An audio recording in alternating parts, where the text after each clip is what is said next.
one of the things that I really love about you, and I suspect so many other people do too, is that despite the fact that you're extremely realistic and practical, and you are both those things, you're also somehow optimistic, and not optimism without foundation. But I do think you're one of those people who inspires, and you create vision yourself, which I think we desperately need. You identified that in this last little bit of the conversation in any case. So again, I'm not asking you to perform miracles here, but there's still enough hope in this country. There are 60 million people who need to not only survive but thrive.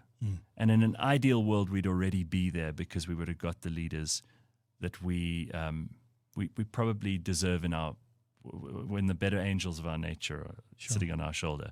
But what is your feeling going forward? And let's be realistic, but let's also bring in some of that optimism and vision that you're so famous for. Your best case scenario.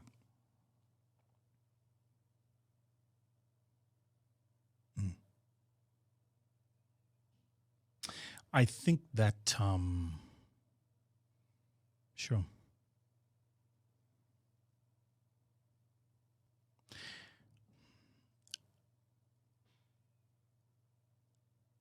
You get it. I'm not trying to make your life horrible. I know this is a tough one because I think about it every day. I have to do 2 hours a day, and I can't just moan. And I can't just complain, and I can't just point fingers. Because people do look to you. You didn't ask for it. You didn't set yourself up as a role model, but it's happened. I'm sorry. Didn't Churchill say some people have greatness thrust upon them? You're one of those people. Yeah. Sorry.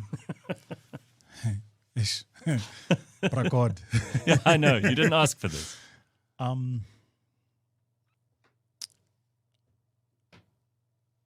So I think that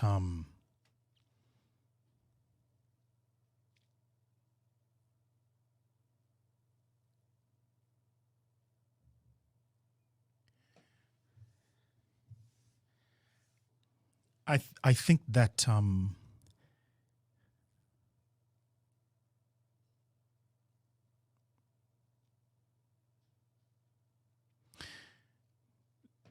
so what are the green shoots, right?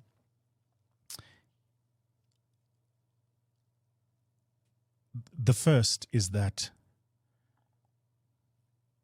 for better or for worse, the average South African citizen is now more aware.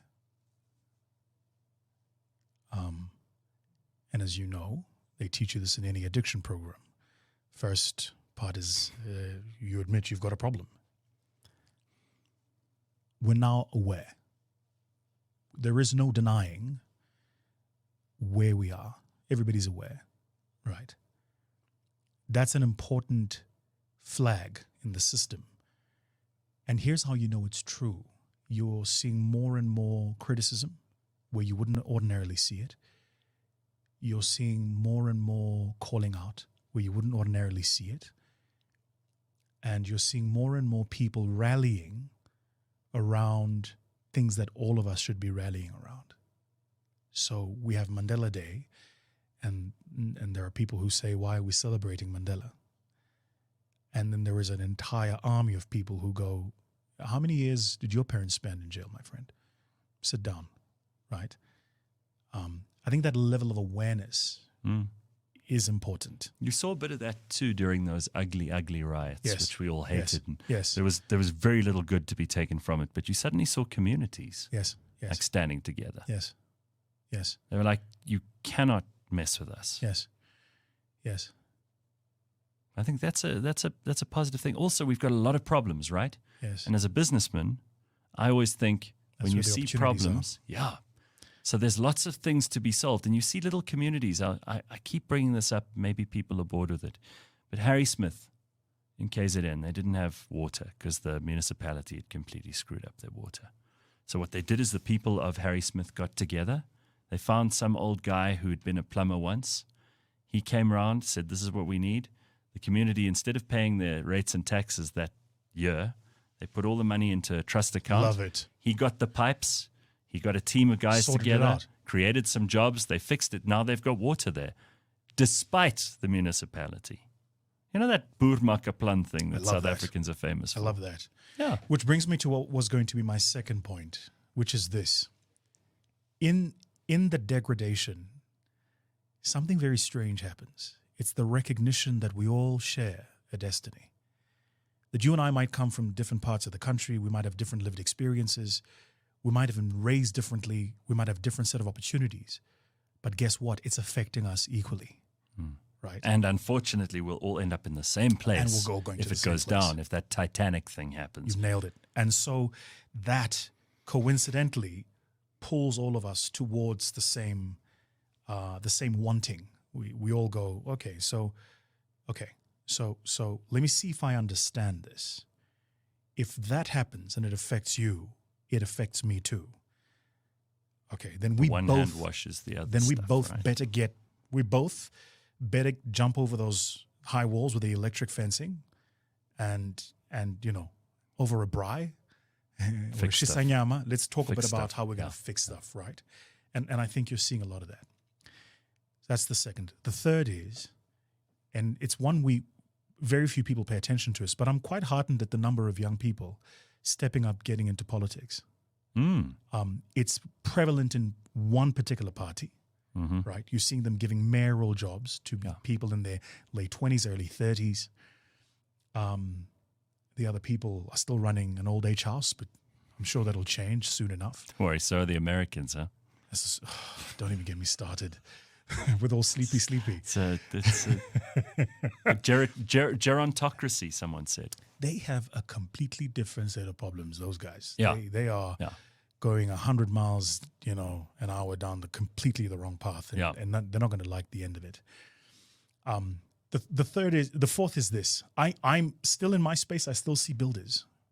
There's still entrepreneurs who are looking for opportunities, building things, doing things. I could mention examples here who've either raised capital, started a business, or employing more people. They're scaling. They're getting into new markets. Sure.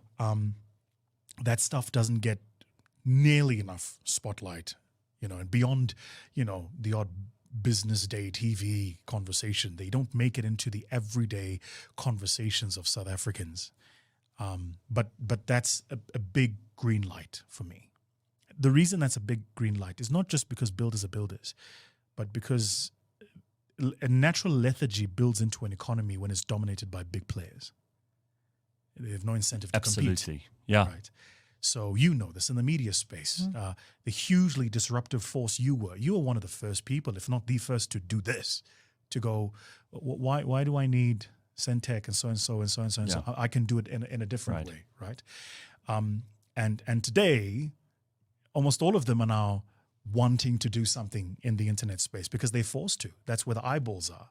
Right, they just can't sell that ad space anymore the way they used to for the 30-second slot just between that 11 o'clock show. Right, so that's important. And then the fifth one might sound strange, but I still think that the number of South Africans sitting on the sidelines, just waiting for the timing to be right, is something to behold.